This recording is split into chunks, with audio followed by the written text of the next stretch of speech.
On se retrouve en ce mois de mai 2025 sur le site chess.com 2025 pour affronter les bots de la catégorie temporaire, je vais y arriver. L'équipe du casse.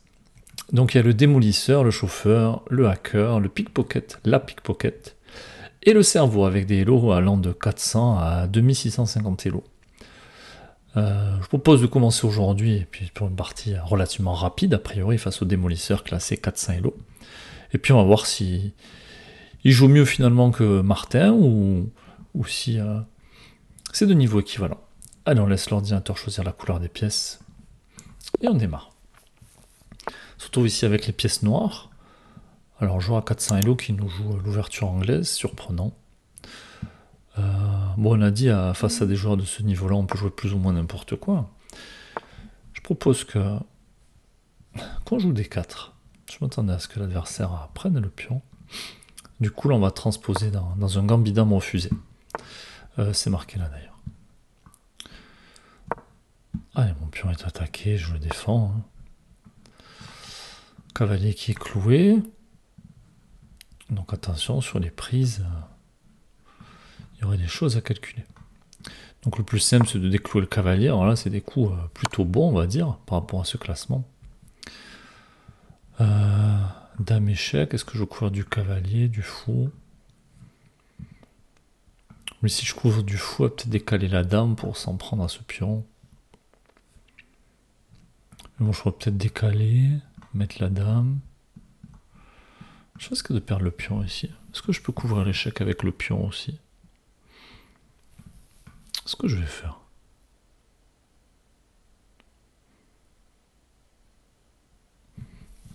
Faut calculer quand même. Si tu aurais prise, prise, prise, prise. Et on peut pas prendre parce qu'il y a la dame qui couvre. Attention, l'adversaire qui peut faire grand roc. Et donc ma priorité, ça va être de jouer petit roc pour me sortir de tous ces tracas. Allez, je reprends, j'attaque le pion ici. Peut-être que l'adversaire a pour l'idée de me laisser le pion pour s'en prendre à mon fou. Et bon, si jamais c'est le cas, je viendrai échanger, prendre ici, ensuite roquer. Donc je pense que je peux le prendre.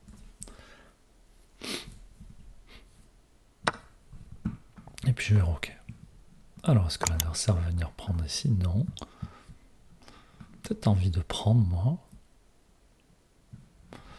Dame qui met la pression sur mon pion. Je joue petit roc.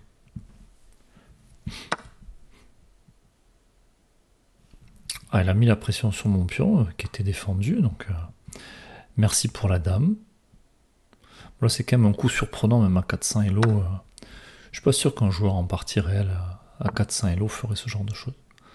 Donc maintenant, j'ai très envie de prendre, mais bon, je me dis que si l'adversaire joue grand roc, la tour va se retrouver en face de ma dame, mon fou qui serait cloué. Peut-être que je devrais prendre le cavalier, venir ici, ensuite avancer le pion pour essayer de viser la tour. C'est ce que je vais faire. Allez, échec. On prend. L'adversaire qui peut pas roquer du coup, mais qui peut mettre la dame ici. Fou qui vient par là. Moi j'ai toujours une case de repli pour la dame. Est-ce que je peux pas pousser ce pion d'ailleurs?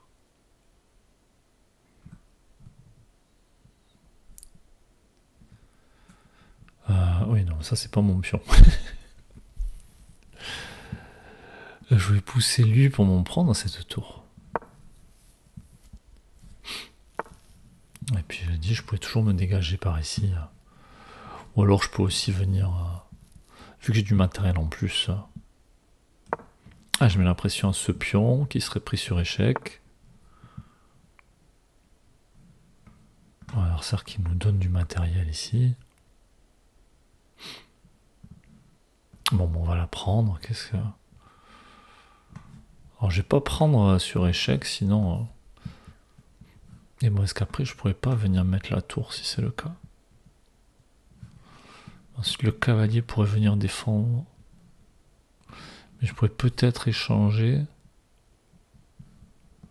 Donc, on va le jouer, ce dame échec.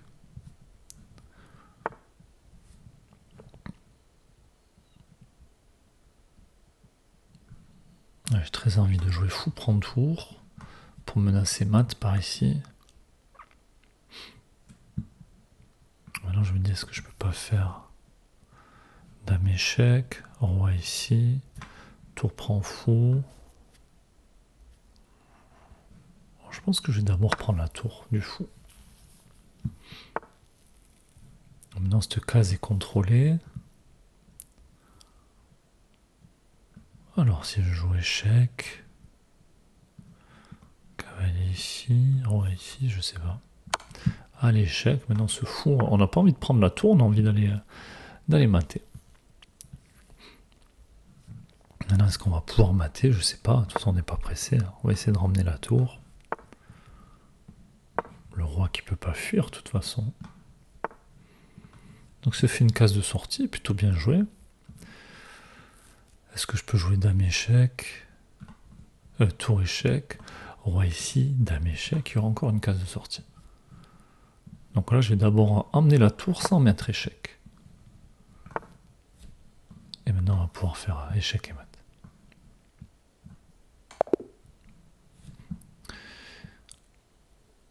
Et finalement on n'aura pas pris cette tour. L'adversaire qui dit que l'ordinateur qui dit qu'on a fait pas mal d'erreurs. En 20 coups, ça paraît surprenant.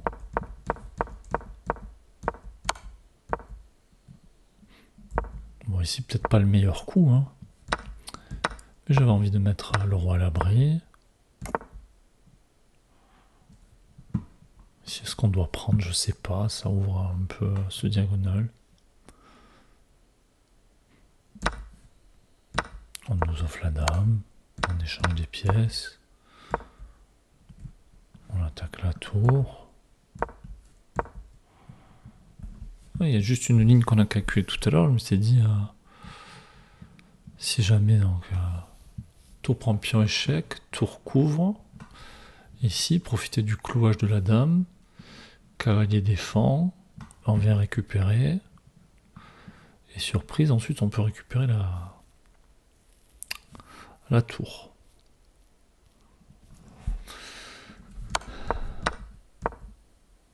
Et ensuite, on a vu qu'on avait cette diagonale ouverte. On a essayé de venir mater. Alors bon, ce pion avance, ça offre une case de sortie au roi. Est-ce qu'il n'y a peut-être pas un coup plus intéressant ici? Peut-être ça qu'on a manqué. Dame prend pion échec.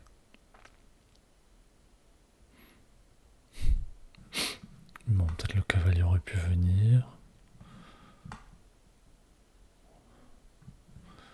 Mais bon, derrière on matait. Hein. Je sais pas, voir. Peut-être c'était meilleur de faire un dame pion. Dame prend pion plutôt que tour B2, mais bon, on menace mat ici aussi, donc je suis pas sûr qu'il soit parable celui-là. Si cavalier vient là, on mat ici, donc il va pas pouvoir venir couvrir la case. Le roi s'en va, on peut mater ici, non, on va demander à l'ordinateur son avis. J'ai pas l'impression qu'on ait fait tant d'erreurs que ça.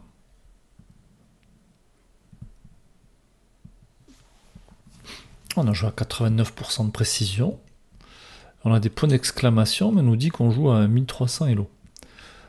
Donc pas de gaffe, pas d'erreur, pas d'imprécision. Juste 3 bons coups, au lieu de trouver les meilleurs. Donc pas une si mauvaise partie que ça. Hein.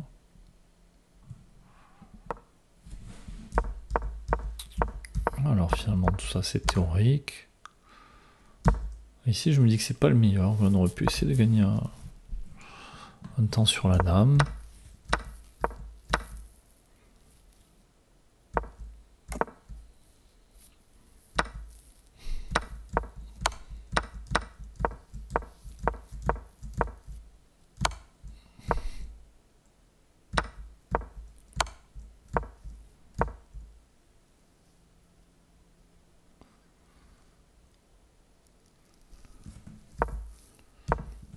Alors ici mat en 7. En jouant dame échec. Mat en 2. Ah non, ici dans cette position c'est le meilleur coup. Et si on prenait le pion? On m'attend 3, ça retarde un peu l'échéance. Donc on a bien senti ce coup de tour B2. Bon, en tout cas, une partie relativement facilement gagnée. Bon, on s'y attendait un peu, un bot à 400 elo. N'hésitez pas d'ailleurs à dire ce que vous avez pensé du niveau de ce bot. Est-ce qu'il vaut ses 400 elo? Est-ce qu'il battrait Martin ou pas? Et puis n'hésitez pas à dire comment vous vous en sortez face à ce type de bot. Et puis on va se retrouver prochainement pour affronter le deuxième bot de cette catégorie. A très vite.